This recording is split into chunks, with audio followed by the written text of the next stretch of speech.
Otherwise, our people up down there who can't afford monthly subscription. While interfacing with the State Minister for Finance, Henry Musasizi, and UBC management, the ICT committee members expressed concerns as to why the Minister of Finance has persistently failed to fund UBC. Other agencies get over 70%, but our UBC gets 30%. We feel that there is something that needs to be addressed.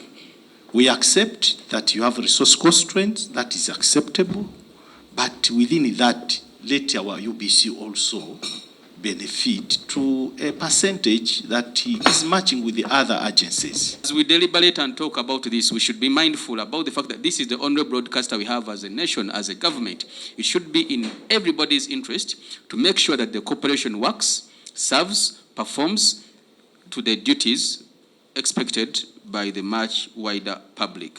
The committee also expressed dissatisfaction over the failure by the same ministry to implement the presidential directives of financial support towards UBC to upgrade its broadcast technology. If a directive is made like that, at least some percentage of the money should be found and given so that we should be in position to have that excuse of saying that the money was not enough, that's why it was not implemented into details. By just saying that completely nothing was given, I think it is not good. We should be in position to save UBC from the position where it is, because it is a corporation of the government which is supposed to. We want to request that a supplementary, if there is any supplementary that will come, finance should include supplementary to provide for the allocations that we are provided for in the last financial year.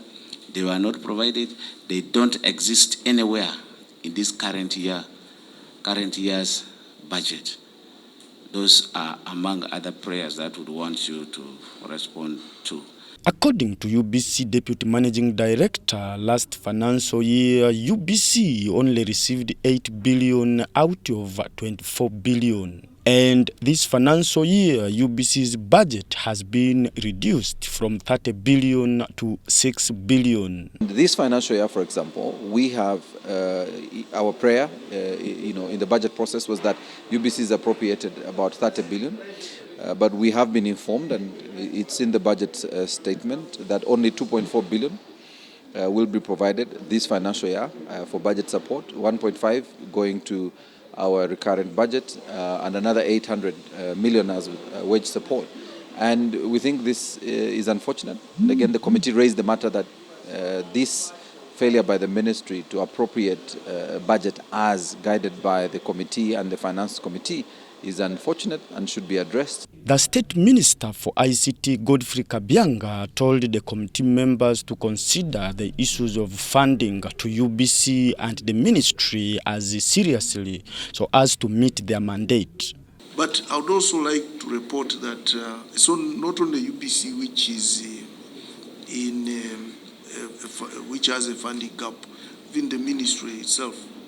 For instance, this financial year, this quarter, the Department of Information and the National Guidance received zero as far as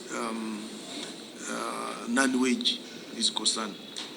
However, the Minister for Finance, Henry Musasizi, says most of the presidential directives to write off UBC utility debts are in progress, and the presidential directive of 30 billion will be effective next financial year.